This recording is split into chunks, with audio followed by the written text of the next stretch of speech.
Clase 12 en la carrera de la UAM de Iztapalapa, Estética 2.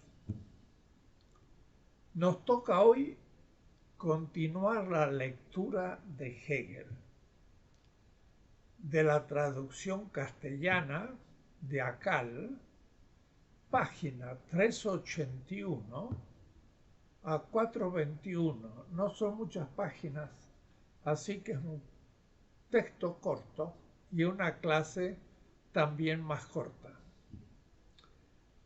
Estamos en la segunda parte, no la universal ni la singularidad, sino la particularidad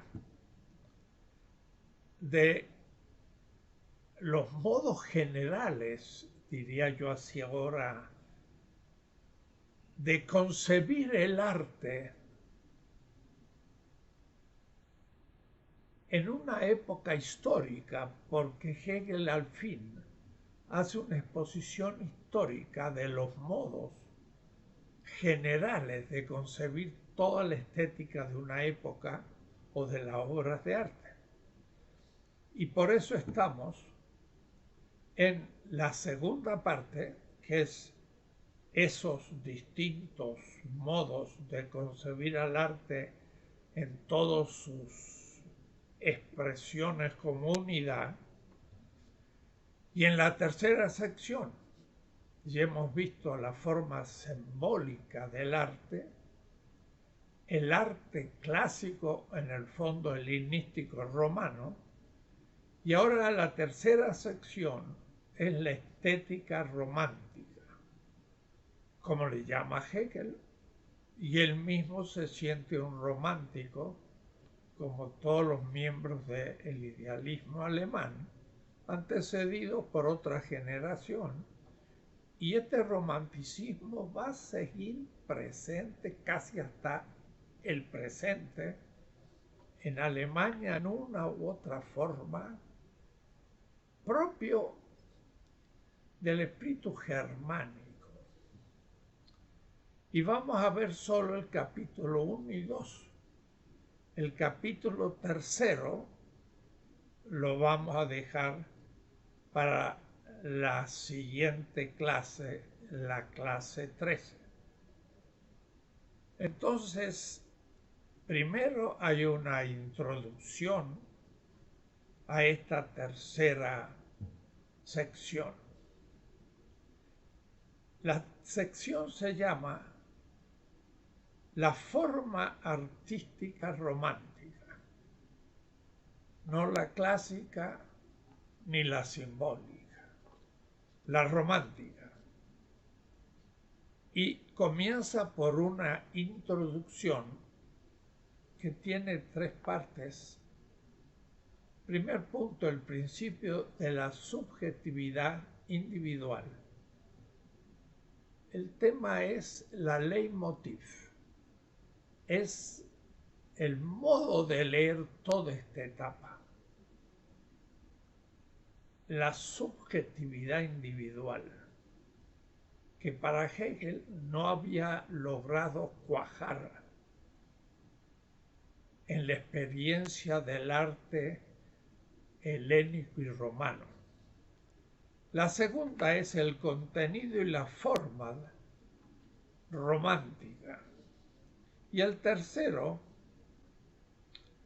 el modo romántica de la representación, de construir la obra de arte, siempre en esta bipolaridad de un sujeto productor de la obra de arte y un objeto que es la expresión, la representación, la figura, el ser ahí entitativo de la obra de arte. Pero por otra parte está la subjetividad del artista o de la comunidad cultural dentro del cual el artista ha nacido y se ha formado, que se objetiva en la obra de arte.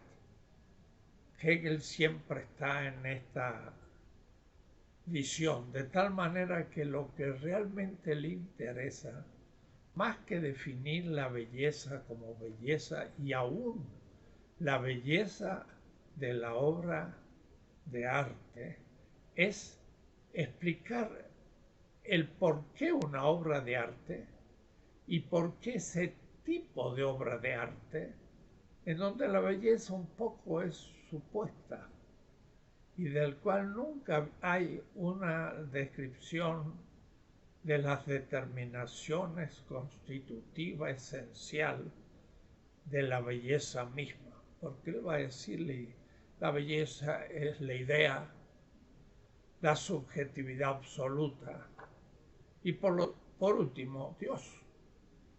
Y entonces desde Dios se desprende que todo lo demás participa de la belleza. Y como dije, tiene una impronta muy religiosa. Y lo explica ahora porque para él el romanticismo tiene un momento muy fuerte de que es el momento religioso, porque también ha sido la descripción de lo clásico y aún de lo simbólico a partir de los dioses, que han sido como el contenido subjetivo, colectivo o del artista de las obras de arte en todas las culturas previas al romanticismo y en el romanticismo mismo hasta el siglo XVIII. Y Hegel mismo, criticando la Ilustración, no está en una posición secularista o secular, muy por el contrario.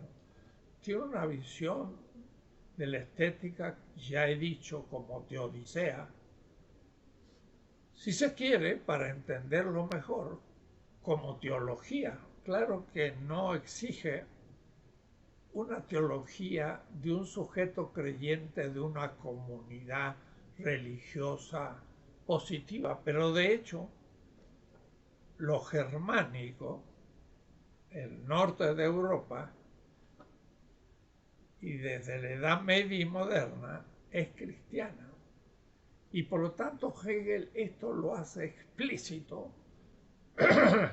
y veremos que la crítica de la estética griega se va a hacer desde una estética cristiana y vislumbrada un tanto en una posición teológica muy tradicional, que por supuesto cuando ha habido otros teólogos, ya teólogos, como Karl Barth o Jürgen Moltmann, que han usado a Hegel, o Hans Küng, que tiene un libro de 900 páginas sobre la cristología en Hegel, pues muestran las limitaciones de esa visión de comienzos del siglo XIX. Pero esto ya son cuestiones no centrales para nuestra estética. Pero alguien podría decir que entonces, realidad Hegel, en esta parte, en esta sección, nos habla muy poco de la estética como tal, y ni decir ninguna forma individual o específica de arte. No nos habla para nada de la arquitectura, de la escultura, de la música romántica, nada, sino que está estudiando algo previo. Y esto, para entenderlo, hay que ir al final de esta parte. Allá en la traducción castellana, en la página 147. Leamos el texto final de esta parte para entonces entender un poco el comienzo mismo y desarrollo del tema y el modo como lo hace. Dice en el último texto de esta sección sobre el arte romántico. Con esto podemos concluir, son las últimas 10 líneas de esta sección, que las formas particulares son la simbólica, la clásica y la romántica. 3. En la historia también, porque la simbólica es anterior a la griega es en la antigüedad, así le llaman los románticos, y la tercera, el romanticismo, empieza después de la decadencia o disolución de la estética clásica. Repito, con esto podemos concluir la consideración de las formas particulares en que se descompone el curso de su desarrollo del ideal del arte. Son 3 tipos ideales de cómo se concibe y se practica el arte. He hecho de estas formas el tema de una investigación más pormenorizada a fin de señalar el contenido de las mismas. Todas las obras anteriores a los griegos tenían una cierta forma. Todos los griegos tenían una cierta forma. Todo lo romántico posterior, casi hasta el presente, para algún alemán, tiene otro tipo de forma, del que se deriva también el modo de la representación, Vorstellung, el modo como el artista expresa la obra de arte. Esos modos suponen un presupuesto, un contenido, le llama Hegel, una sustancia, una esencia,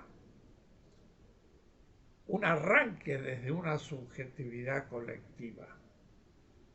Pues el contenido, eso que está detrás, es lo decisivo como en toda obra humana. Es decir, el contenido es lo dado como cultura, que a su vez educa y donde nace el artista, que siendo griego va a ser obras de arte griega, no pueden ser bantú. Y si es azteca, debería ser un arte azteca, no puede ser inca. Y esto es el contenido que está detrás del artista y que él ha querido sistematizar en 3 grandes formas. Claro, ya veremos que en una visión realmente universal y no eurocéntrico, habría que haber descrito la china, la hindú, la bantú y muchas otras que él ignora absolutamente en esa linealidad eurocéntrica. Pero la hipótesis y cómo elabora el tema es muy interesante y habría que aplicarlo mejorando muchas cosas. Pues el contenido es lo decisivo, como en toda obra humana y toda estética, y por eso también en el arte. El arte, según su concepto, de nuevo, según el fundamento, que es lo dado en la interioridad de la comunidad cultural y del artista, no tiene otra vocación que transferir lo en sí mismo pleno de contenido a una presencia sensible adecuada, la obra de arte. Pues decir, un azteca tenía una concepción del mundo, de los dioses, de sus mitos, y luego hacía la piedra del sol. La piedra del sol es una expresión complicadísima de un mundo religioso, y en este caso tendría razón Hegel, que se expresa en una forma, en una figura, en un ente, en una obra sensible, una objetivación real. Todo esto así lo dice Hegel de distintas maneras. Pero entonces esa expresión, que es la obra de un artista y de un pueblo, supone conocer el pueblo y lo que en su interioridad subjetiva tiene el artista, que luego va a objetivar. Y Hegel se dedica casi exclusivamente ahora en esa subjetividad colectiva, condición de posibilidad de la obra de arte, la que va después a atacar en la tercera parte de la obra, y que son casi la mitad del libro, porque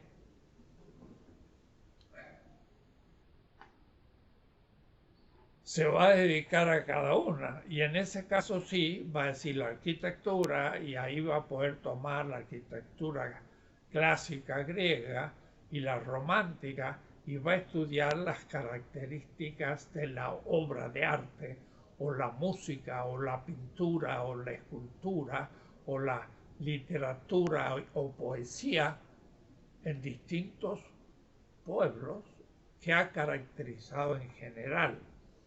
El arte, según su concepto, no tiene otra vocación que transferir lo en sí mismo pleno de contenido a una presencia sensible adecuada, la obra. Y la filosofía del arte, es lo que hace Hegel, debe por tanto hacer que su principal ocupación sea concebir mediante el pensamiento lo que son esto pleno de contenido y su modo bello de manifestarse. Pero la manifestación de la belleza de la obra es en realidad la expresión de un mundo con un sentido al que Hegel le dedica todo el tiempo. Y tanto que ni siquiera da muy pocos ejemplos objetivos del romanticismo, porque le está interesando indicar los rasgos generales, subjetivos, espirituales, va a llamar él, que se objetivarán en la obra de arte. Esto entonces hay que tenerlo muy claro, porque si no uno diría, pero no hemos hecho nada de estética, estamos ahí en una pura filosofía teológica o de la cultura. Hegel nos dice, además, es entonces la subjetividad donde la subjetividad resiste totalmente en el objeto, la obra de arte, que surge de igual modo enteramente de una indivisa interioridad y fuerza de genio, la producción en firme, no vacilante, y en ella se mantiene la plena intensidad. Esta es la relación fundamental para que el arte se dé de manera integral. El contenido y su expresión, su forma de manifestación. Dicho lo cual, vamos a entrar un poco en este enorme tema que, sin embargo, esta vez él describe de una manera en tanto tradicional. Puedo decir hoy, claro, sobre todo los pensadores aún germánicos, podrían expresar esto de una manera más sofisticada. Pero Hegel da algunas indicaciones y abre el campo a una reflexión sobre la cultura germánica con respecto a la posibilidad de las obras de arte.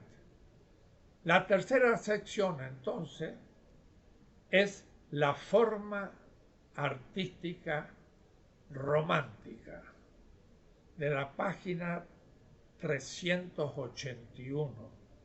Y lo digo para los estudiantes que ya pueden ir a ver esa página. Y, por supuesto, esta forma artística, lo he dicho, es una tercera sección, Abschnitt. Ya no es lo simbólico de las primeras expresiones artísticas, ya no es lo clásico griego-romano que cae justamente en decadencia ante el choque del origen de la posición romántica, que es el cristianismo primitivo, del cual he hablado de paso más largamente en otro curso que estoy dando en la UNAM. Y entonces el primer punto es el principio de la subjetividad interna.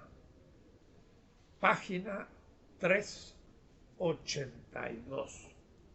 Esta vez voy a leer textos, porque así, en cierta manera, les voy ayudando a mostrarles que no es tan complejo y que lo que va diciendo tiene palabra por palabra un sentido. Voy a leer el texto, que son 10 líneas, hablando del principio de la subjetividad interna. Recuerden que la disolución del arte, de la estética clásica, fue justamente por el lento descubrimiento de que la estatua, que es la obra de arte, representa su contenido a todo un panteón de dioses. Pero esos dioses empiezan a ser descubiertos como sin subjetividad. Permítanme, se ve la estatua, pero la estatua refiere a un dios que está en el Hades o en el Olimpo de los dioses, al cual no se le puede suponer una subjetividad, porque opera según un relato que se repite, pero no se manifiesta como subjetivo. Entonces Hegel dice, esta elevación del espíritu en la cultura y en el artista, así, el espíritu se eleva así, por la que obtiene en sí mismo su objetividad, autoconciencia, y si no debiera buscar en lo exterior y sensible del ente esa subjetividad, y se siente y sabe que esta unidad consigo mismo constituye el principio fundamental del arte romántico. Es decir, el arte romántico tiene como fundamento que lo exterior corresponde a una subjetividad viviente y actual, que se supone existente como absoluto en lo que el pensamiento para Hegel cristiano, para mí semita más amplio, es Dios mismo, porque en la primera clase me referí a lo bello como una determinación del absoluto, que en la lógica ese absoluto es el ser, y ese ser es Dios antes de la creación. Y lo propuse como una hipótesis. Ahora está plenamente confirmada que mi hipótesis funcionaba, porque esta estética es una teodicea. Es un despliegue de la subjetividad absoluta que se va a cumplir en la religión, segundo momento del espíritu absoluto, y que se va a cumplir definitivamente en la filosofía como el saber absoluto de la divinidad que había al origen fundado el universo y comenzaba la lógica, que al final se recoge sobre sí y entonces ve todo el proceso en el que el ser humano ha sido parte instrumental. La historia humana es para Hegel, lo dice en la filosofía de la historia, una teodicea.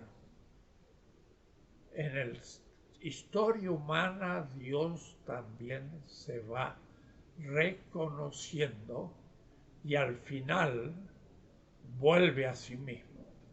Y por eso entonces que también aquí el principio, ahora bien, y con esto se vincula el punto necesario de la determinación de que para esta última fase artística la belleza del ideal clásico y por tanto la belleza de la figura más propia y su contenido más adecuado ya no es algo último. Ya los griegos no es la culminación de la belleza ni de la estética, pues en el arte romántico el espíritu sabe que su verdad no consiste en volcarse solo a la corporeidad de la obra de arte. Por el contrario, solo deviene cierto de su verdad por el hecho de que se retira de lo externo a su intimidad consigo mismo y pone la realidad externa como un ser ahí no adecuado a él. O es decir, toda representación artística del romántico, que es algo concreto, ser ahí, ente, sabe que en el fondo no está ahí el contenido, sino en el espíritu, en sí mismo, como humano, pero en el fondo plenamente realizado en el absoluto, que es un Dios trascendental a todo. Y por lo tanto los dioses griegos son puestos en cuestión en su divinidad y en su capacidad de fundar lo definitivo en el arte. Es una reflexión metafísica de lo sagrado en Hegel. Y por eso entonces lo propio de la estética romántica va a ser el descubrimiento de una subjetividad interna, no ya en el absoluto, sino en cada ser humano y especialmente en el artista que va a tener que expresarse.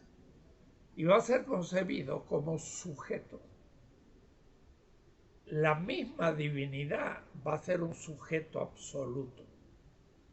Claro, Hegel está pensando en el yo moderno, yo pienso de Descartes, y lo proyecta al infinito. Pero ya es una visión muy depurada y es interesante de discutir de todas maneras, es una visión moderna y europea. Dicho lo cual, podemos entender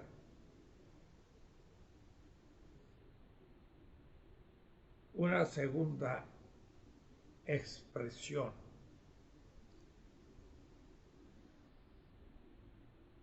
Dice, pero ahora bien, para que el espíritu, cuando dice espíritu es ambiguo, es el espíritu absoluto, pero es también el espíritu humano, finito.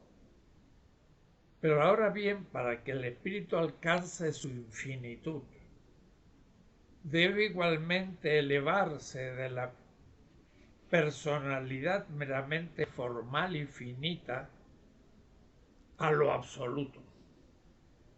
El ser humano debe devenir Dios. Es decir, lo espiritual debe llevarse a representación como sujeto lleno de lo sin más sustancial que en esto se sabe y se quiere a sí mismo. Y a la inversa, lo sustancial, lo verdadero, no debe ser, por tanto, concebirse como un mero más allá de la humanidad, ni eliminarse el antropomorfismo de la concepción griega, que pensaba en los dioses objetivados en las estatuas.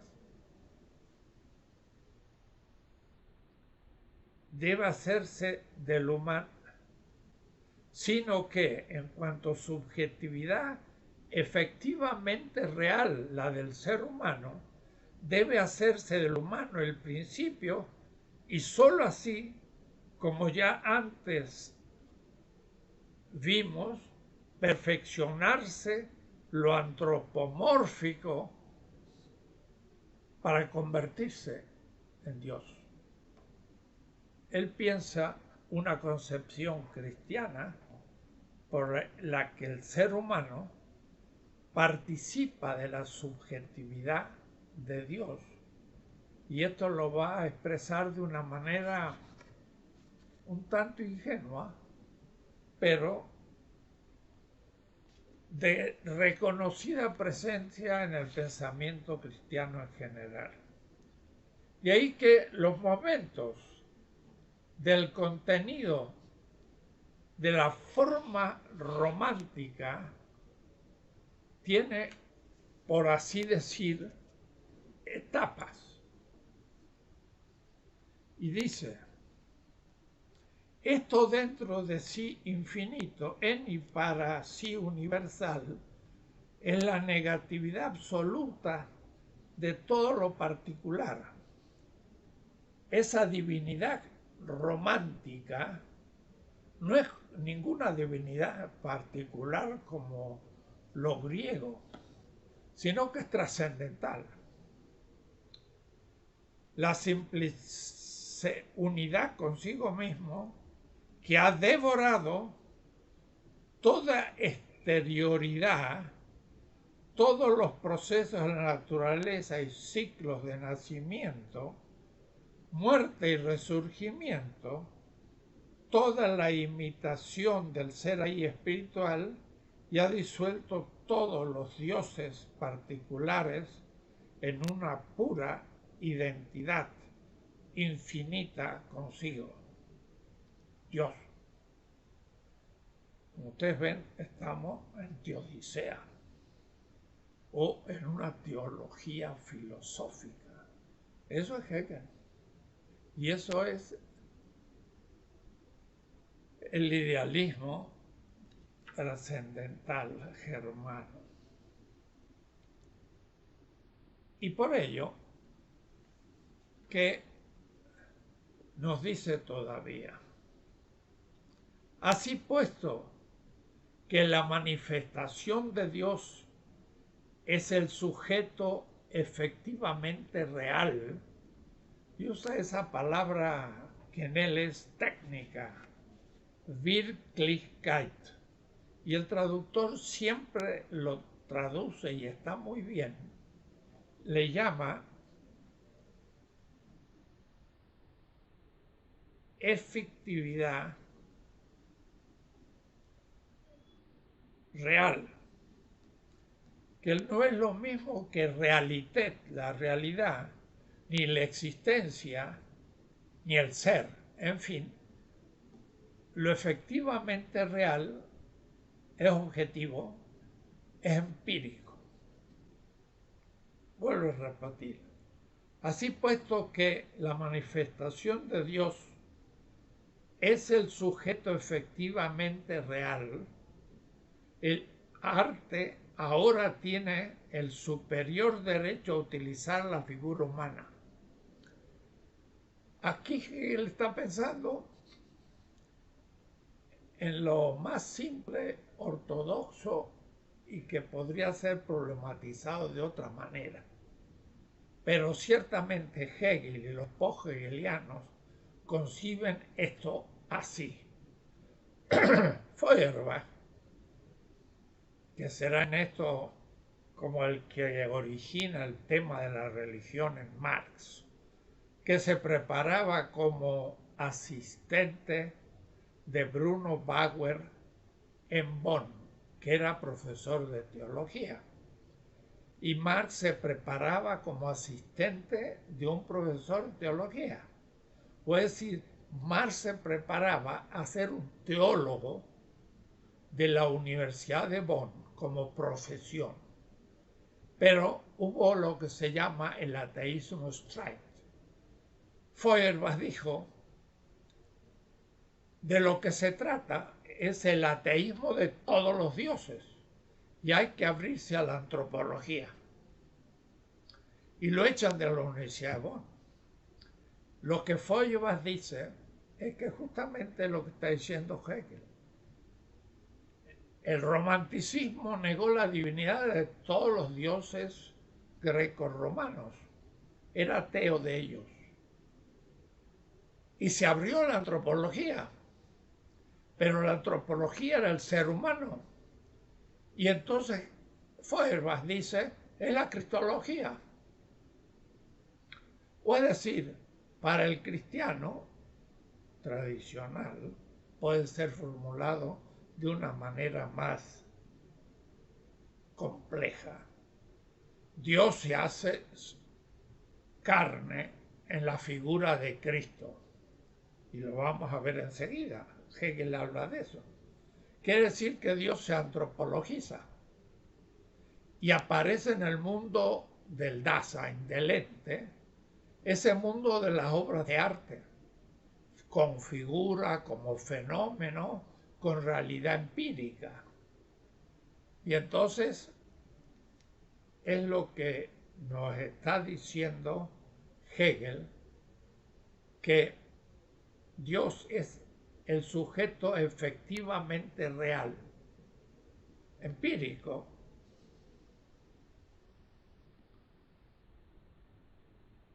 El arte ahora tiene el superior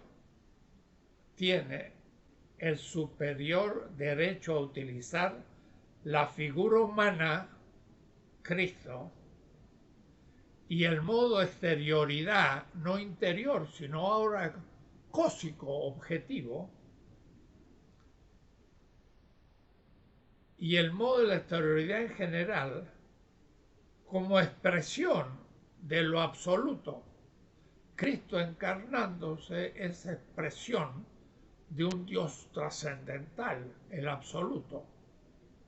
Schelling le dice, ese Dios trascendental es el Padre, y el Dios que toma la forma humana es el Hijo, el cual se derrama en la comunidad y es el Espíritu Santo, que Hegel le llama el Espíritu. Y es trinitario entonces el pensamiento de Hegel, tesis, antítesis y síntesis. Es trinitario. Toma la forma humana y el modo de exterioridad en general como expresión de lo absoluto en Cristo, aunque la nueva tarea del arte solo puede consistir en llevar a intuición esta figura, no al abismamiento de lo interno en la corporalidad externa, sino a la inversa, al repliegue de lo interno en sí, la conciencia espiritual de Dios en el sujeto, pero no negando por eso la exterioridad antropológica, por ejemplo, de una escultura con el crucificado. Y ese crucificado es una obra de arte y es un ser humano, pero al mismo tiempo es Dios, en la visión que tiene Hegel. No asumo, por supuesto, la mía, es lo que Hegel está diciendo y hay que tomarlo con respeto. Y esto es bastante desconocido o por lo menos ocultado o no explicitado. Por eso Marx se entiende poco a veces, porque Marx conoce este Hegel y está hablando contra este Hegel que hay que conocer para poder criticar. Y entonces dice,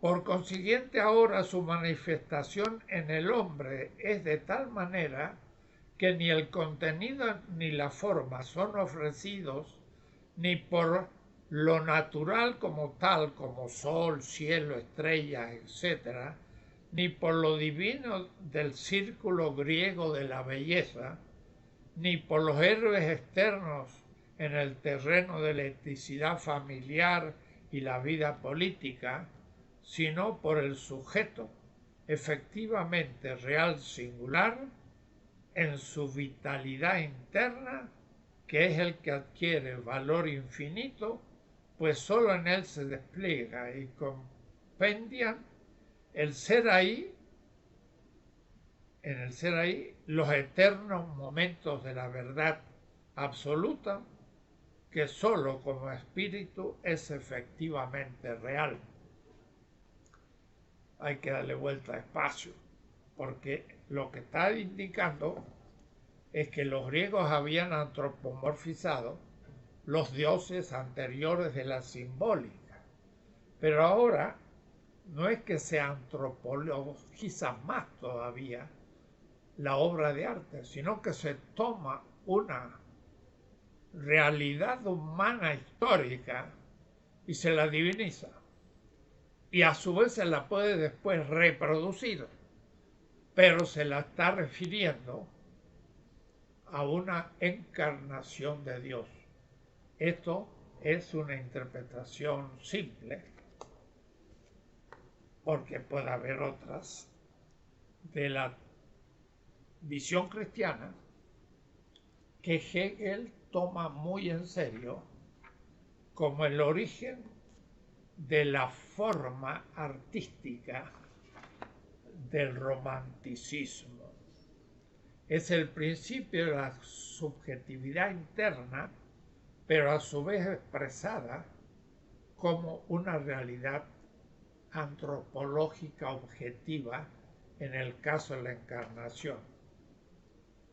En el romanticismo, entonces, la subjetividad humana se identifica o se trasciende también como una participación en la subjetividad divina.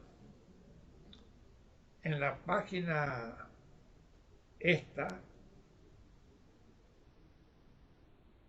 384, se dice lo siguiente: pues en la medida en que lo que aparece en el ser humano ahí es Dios, lo igualmente universal en sí, esta realidad no está limitada al ser ahí singular inmediato de la figura de Cristo, sino que despliega toda la humanidad en la que el Espíritu de Dios se hace presente y permanece en unidad consigo mismo en esta realidad efectiva, empírica y sensible. Un reino de Dios en el que lo divino, que de suyo tiene como su concepto la reconciliación con la realidad, se consuma en la reconciliación y es por lo tanto para sí mismo en Dios y en el ser humano. Eso sería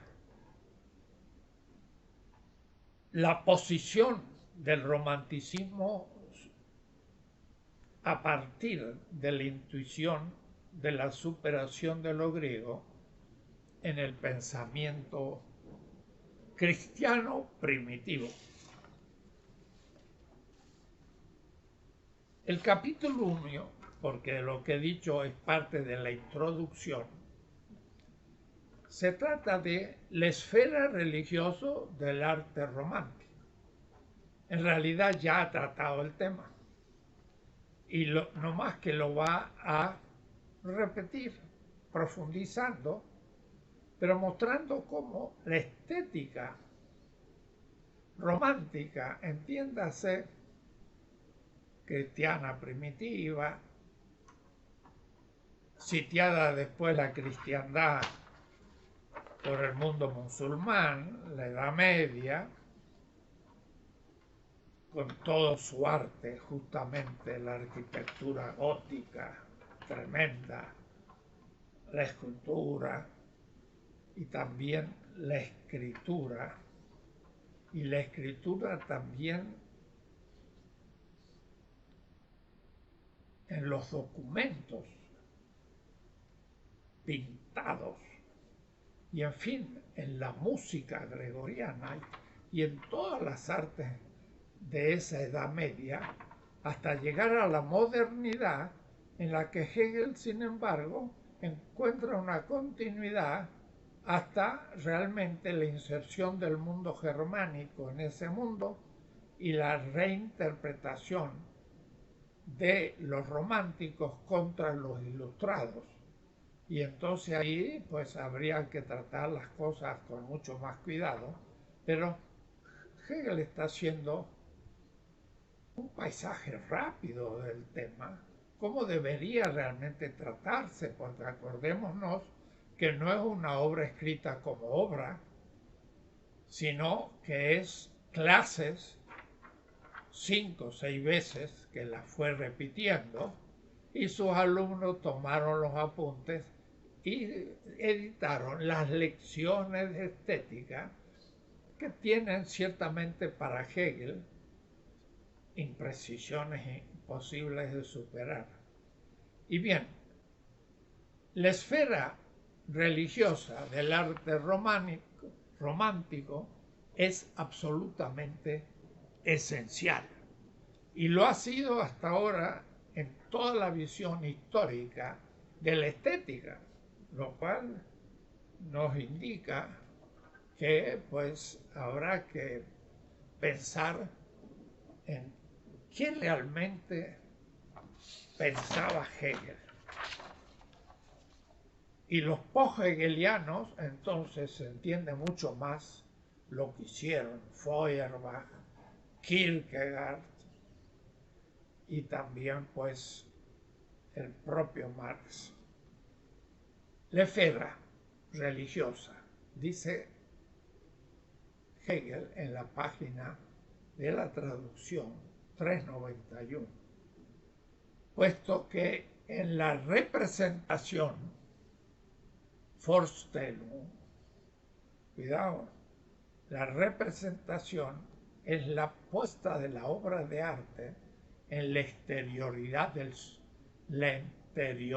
creadora del artista,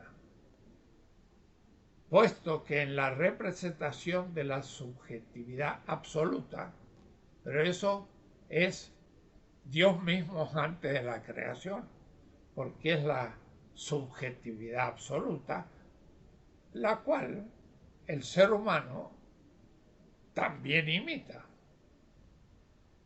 En cuanto toda la verdad del arte romántico tiene como su contenido sustancial la unidad del espíritu con su esencia, la satisfacción del ánimo, la reconciliación de Dios con el mundo y por tanto consigo. Pero esa reconciliación de Dios con el mundo es también el reconocimiento del ser humano como Dios. Hay una divinización.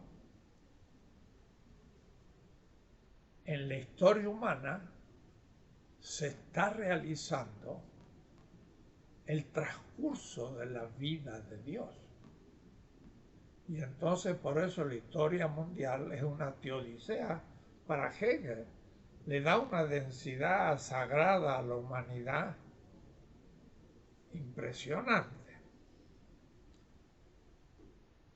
Y por eso dice, toda la verdad del arte romántico tiene como su contenido sustancial la unión del espíritu con su esencia, la reconciliación de Dios con el mundo y por tanto consigo.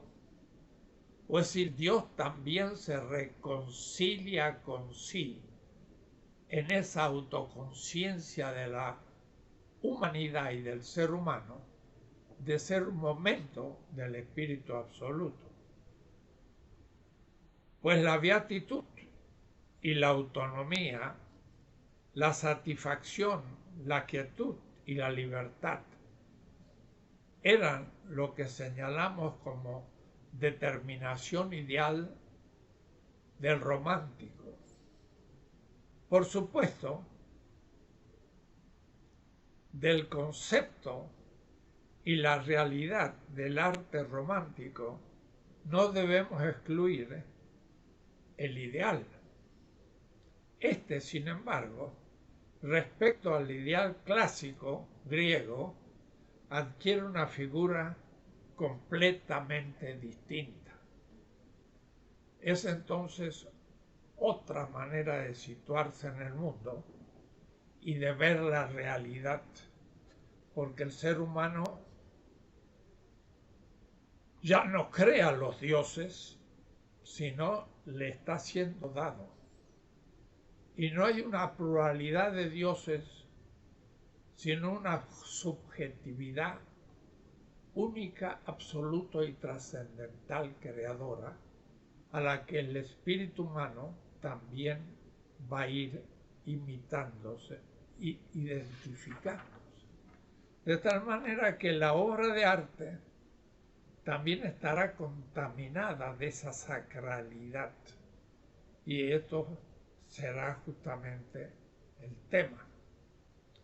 Y por eso el primer punto que trata para explicar la esfera religiosa es la redención en Cristo. Hay que ir al joven Hegel cuando habla de su reflexión antes de ir a Berna, cuando estudiaba en Tübingen, pero después,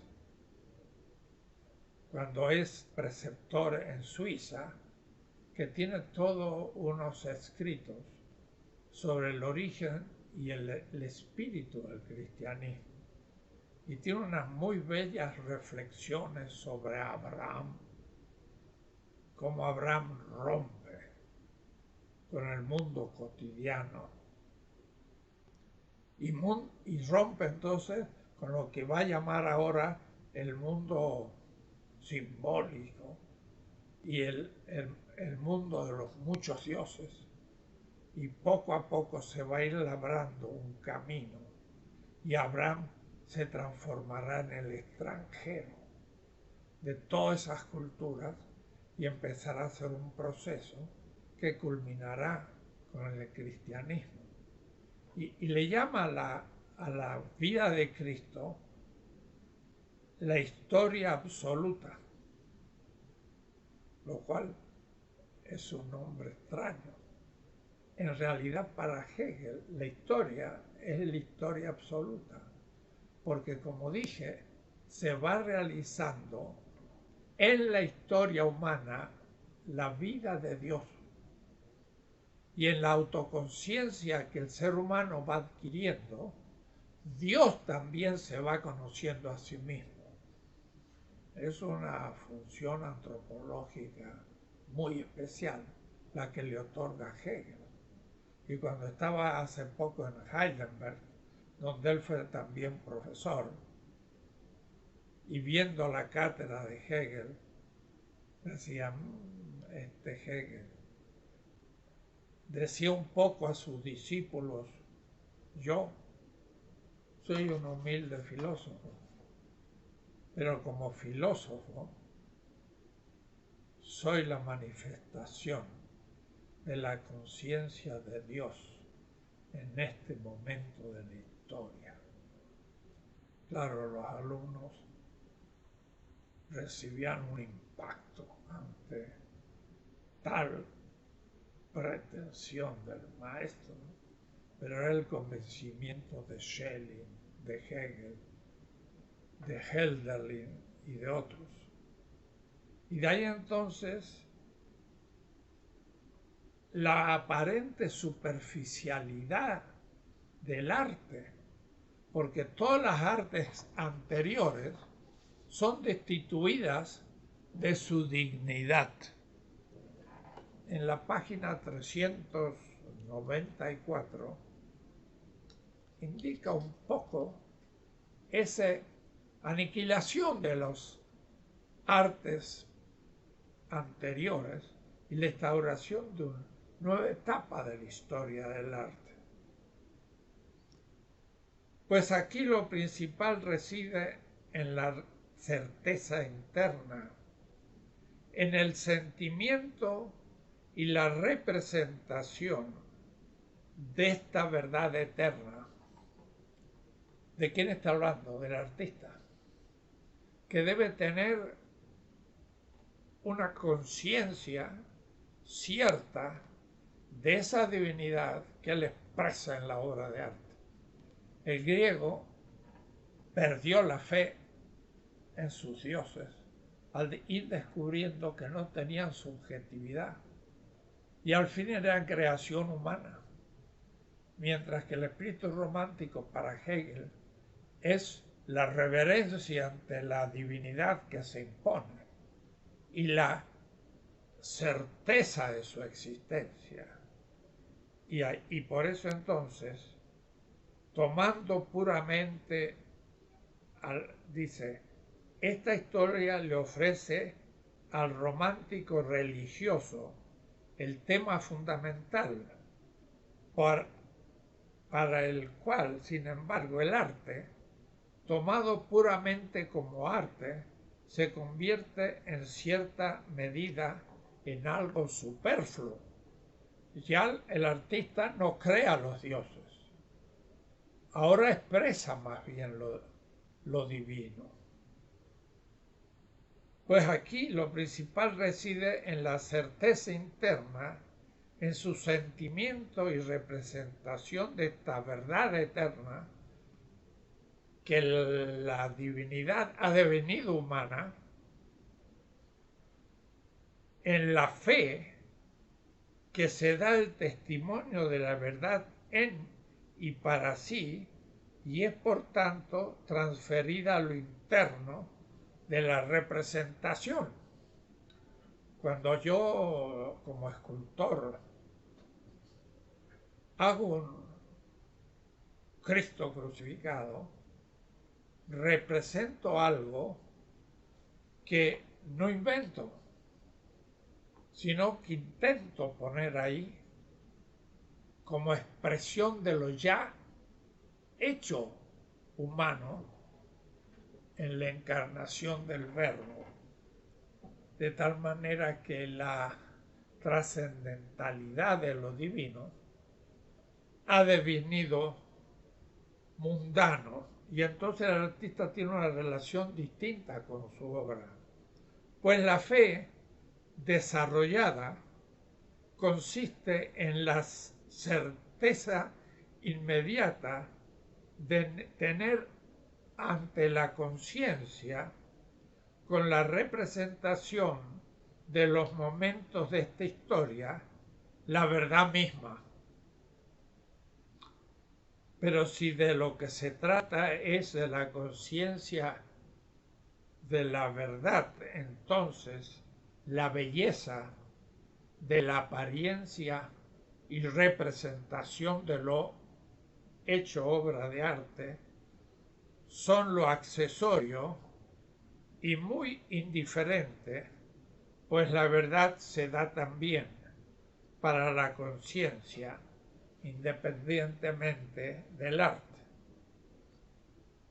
Lo mismo en la creación de una obra como el arte gótico, del cual no habla una palabra por ahora Hegel, que será también pensar en lanzar la piedra hacia el cielo y crear un ambiente gracias a los vitrales donde entra la luz del sol, pero con distintos colores, lugar de silencio, donde la subjetividad tiene la posibilidad de esta unión con la trascendencia desde una obra que a su vez es pensada como una objetivación de la subjetividad que es imitación del Dios creador. En fin, hay que empezar, después veremos, a desarrollar una cantidad de posibilidades de lo que Hegel está sugiriendo, porque aunque el libro es enorme y tiene muchas vetas, sin embargo, al fin, las tesis son muy simples. Y de ahí entonces, en la 395, va a decir lo siguiente. Pero, por otra parte, el contenido religioso tiene al mismo tiempo en sí mismo el momento por el que no sólo se hace accesible al arte, sino que en cierto respecto también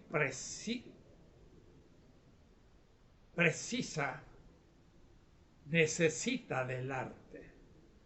En la representación religiosa del arte romántico, como ya se ha señalado más adelante, el contenido mismo de la obra comporta el impulso del antropomorfismo extremo, por cuanto se ve a una persona individual, empírica, un crucificado. Y podríamos aquí pensar, por ejemplo, la relación de una mística como Teresa de Ávila, mujer, ante un crucificado varón, y la relación de la mujer mística ante ese varón sufriente y objetivado por un arte escultórico en un crucificado. Y entonces ahí sería aquello de que en cierta manera también el espíritu humano necesita del arte. En un antropomorfismo al extremo, pues precisamente este contenido tiene como su centro la fusión de lo absoluto y divino con la subjetividad humana vista como efectivamente real, en la idea tradicional de la encarnación de ese crucificado. Claro que Hegel va a tomar a ese crucificado más bien como expresión del sufrimiento. Va a ser absolutamente ciego para la significación histórico, social y político de lo que significa un crucificado en el Imperio Romano. Eso ya es una estética de la liberación, porque es por su compromiso histórico político con los oprimidos que ese va a ser crucificado. Entonces, la simbólica popular funciona totalmente de otra manera que esta interpretación hegeliana. Pero las reflexiones que hacen pues pueden ser interesantes para después superarlas. Pues precisamente este contenido tiene como su centro la fusión de lo absoluto divino y la subjetividad humana vista como efectivamente real y por lo tanto que también aparece exterior, corporalmente, y debe representar lo divino en esta su singularidad, fulano de tal, ligada a la precariedad de la naturaleza, crucificado, perdiendo sangre y muriéndose. Y el modo finito de esta manifestación. Esto entonces nos va demostrando para Hegel este mundo que está detrás del artista y detrás de todas las obras de arte de lo que Hegel llama el arte romántico. Y de ahí este Cristo representado tiene sin embargo subjetividad e interioridad. Si miro la estatua en sus ojos, ya no me suena como un Zeus que veo que en cierta manera no hay detrás una subjetividad. Mientras que en esta representación, dice Hegel, trasciendo a su contenido y rehago la subjetividad que está detrás de esa representación. Y de ahí un diálogo entre yo y tú, como diría Buber. Es Dios, dice Hegel, como contenido de la obra de arte, devenido real como representación. Entonces, está pensando en lo clásico, que el artista produce una estatua de un dios. Pero aquí cuando el artista cristiano hace un Cristo, tiene completamente otra posición subjetiva. Eso es lo que ahora Hegel en abstracto y universalmente quiere describir. Él piensa que es desde la concepción de una subjetividad autónoma y libre del artista ante un individuo que a su vez se le representa como una subjetividad interior y espiritual, que es la manifestación de la belleza del absoluto como origen. Esa sería la explicación metafísica de lo que está detrás de una estética romántica. Habrá después que ver si podemos de ahí sacar muchos elementos para su superación. Y desde aquí en adelante, entonces podemos empezar a entender con cierta facilidad los otros aspectos. ¿Qué es lo propio de esa subjetividad con respecto al mundo de la naturaleza animal y humana y a la obra de arte? Y entonces él le va a llamar el amor. Y va a ser toda una reflexión sobre el amor. Claro, habría que ir al texto de Pablo de Tarso en su carta primera a los Corintios capítulo 13, donde tiene el canto del amor. O también la expresión extraordinaria de Francisco de Asís, un italiano del siglo XII, romántico para Hegel del canto a la naturaleza y también del amor. El amor al sol y la luna, el amor a la hermana planta, al hermano animal, a los seres humanos en comunidad, y él mismo viviendo la más absoluta pobreza y libertad del medio económico y político en el momento en que la burguesía comenzaba a nacer en la Italia todavía medieval. Y él mismo, Francisco, hijo de un burgués, y burgués que vendía género, sería una figura muy interesante para situarla dentro de esta reflexión. Y no solamente habla del amor y de una manera muy interesante, sino del amor que se hace comunidad. Y entonces Hegel muestra la importancia de la comunidad, de la Gemeinschaft, tema que también va a recuperar después Marx, porque Marx en vez del Estado va a hablar de la comunidad, y de ahí va a surgir todo lo que va a ser después la izquierda hegeliana. Pero él también piensa como el sujeto colectivo a una comunidad y pone como primer ejemplo, extrañamente, y de una manera que pareciera muy tradicional, los mártires. Claro que si yo ahora interpreto esa temática desde la posición de Walter Benjamin, podría decir que los mártires son también una especie de mesianismo materialista, porque es gente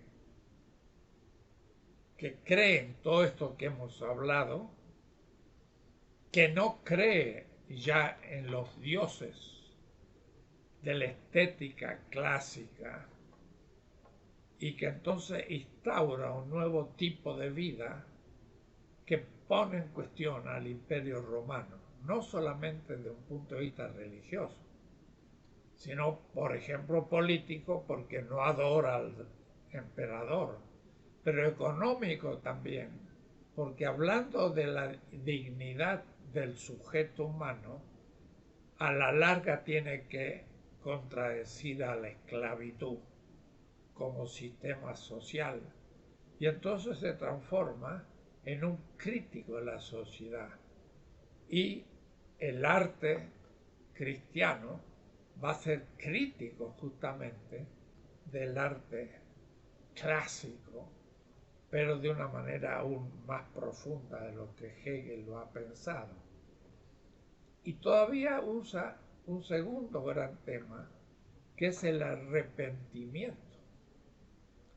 Efectivamente, en el mundo clásico no podía haber arrepentimiento, porque como había el destino necesario que regía el mundo y los seres humanos no habían todavía descubierto plenamente el sentido de la libertad.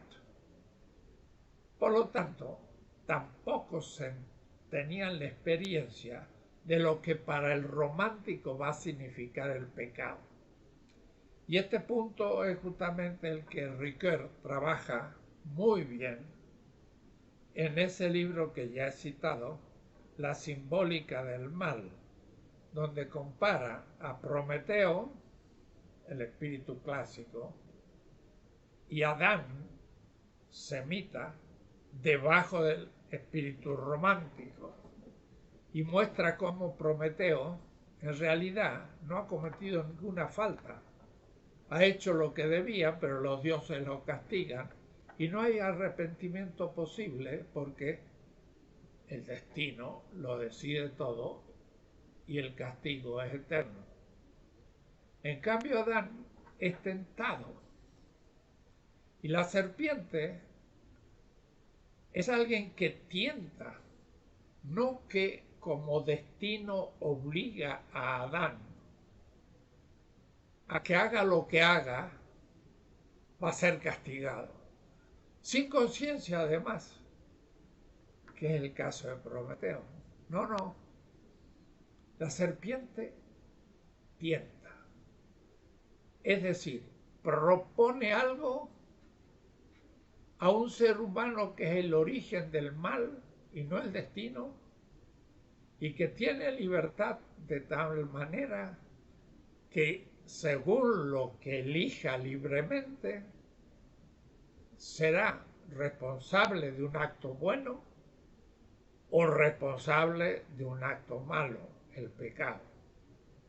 Pero como es libre, puede pedir perdón. Y el perdón justamente parte del arrepentimiento de la falta cumplida. Pero arrepentirse de una falta supone que uno tiene la concepción del absoluto de Hegel como espíritu, que es capaz de perdonar. Y entonces una dialéctica entre el consciente que ha pecado, que él es el responsable del pecado, como libre, y como libre pide el que se le perdone para iniciar una nueva vida y no simplemente cumplir un castigo por un acto que no sabía que era malo porque era según la obligatoriedad necesaria del destino. Ese punto es muy valioso en Hegel, aunque no lo trata como lo trataríamos hoy. Y de ahí entonces que ha bosquejado el capítulo 1 y cuál será el carácter de la esfera religiosa del arte romántico. Para el segundo, atenerse a un momento que sería medieval, germánico, del caballero feudal. Un poco del cruzado que irá a Tierra Santa a recuperar el Santo Sepulcro, del que ciertamente Hegel no habla para nada como luterano. Pero es muy interesante aquí de nuevo esa figura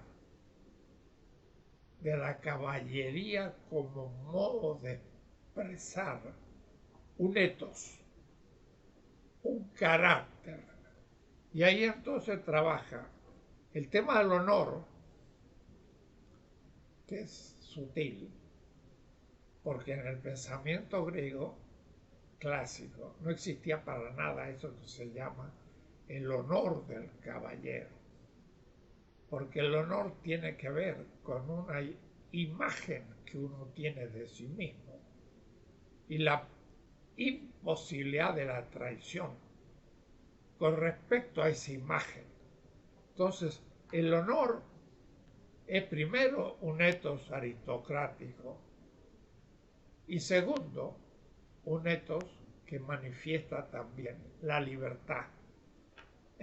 Es un tema muy interesante porque es parte característico del ethos medieval, que está detrás de una estética, de todo lo que va a ser la estética de la caballería germánica, que de paso es la tradición germánica y ya no romana de la Europa, porque en la Europa latina, Italia, Francia, Inglaterra, España, Portugal, son parte del mundo romano.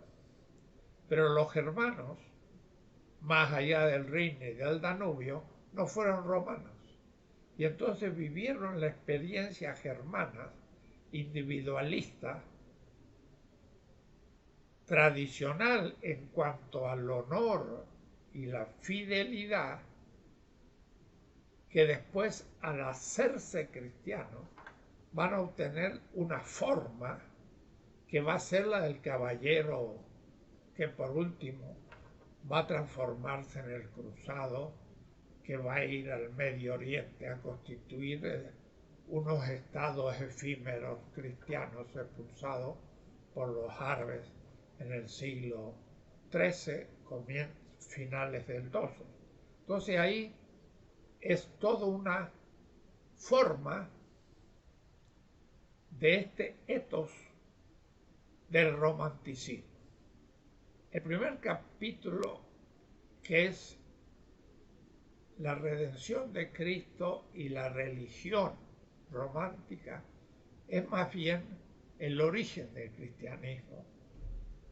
Este capítulo 2 es la Edad Media. Y ahí terminamos por ahora.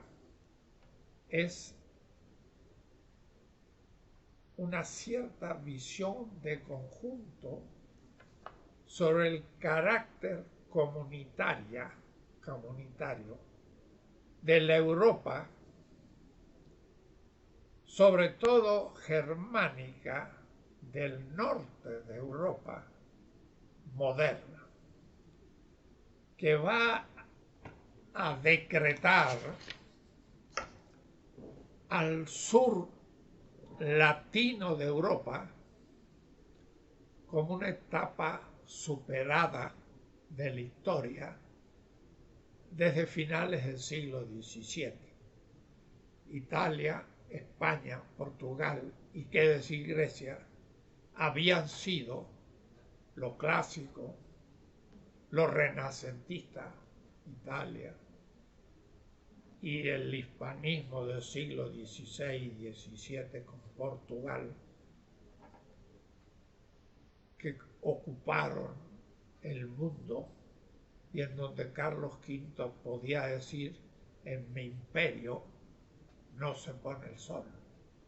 Pero en el siglo XVII y XVIII no entraron a la revolución industrial y quedaron fuera. Entonces, para Hegel, lo romántico no incluye a los latinos, sino a los germánicos. Y su historia es particularmente, pues, eurocéntrica, pero no de Europa latina, ni bizantina, que quedará en el oriente dentro de Grecia, que ocupará el mundo musulmán, tampoco. Se quedará solo justamente con el mundo germánico que no fue romano, porque estaba al norte, como he dicho, del Danubio y al este del Rin. Y esto que no fue romano va a ser la locomotora, si me permiten, de la revolución industrial con Inglaterra, que también tiene origen germánico, aunque gran influencia latina, y va a constituir un mundo que va a ser después la modernidad tardía y el mundo imperial y muchas cosas de las cuales Hegel no conoció nada. Puede decir, tenía una visión colonialista, racista y patriarcal de la realidad. Y por lo tanto el arte estaba determinado por esas determinaciones culturales. Bueno, con esto hemos terminado la segunda parte y ya se puede leer, espero, porque los demás son muchos detalles, pero lo difícil es entender de qué está hablando Hegel. Por eso hay que entender el meollo y después todo lo demás ya es más fácil. Aunque hay que leerlo, compañeros, porque no es tan fácil leerlo y se aprende mucho leyéndolo. La estética que construiremos también la construiremos en referencia a Hegel, como la totalidad dada que hay que superar desde la exterioridad de la alteridad estética, que será una estética de la liberación descolonizada y liberadora.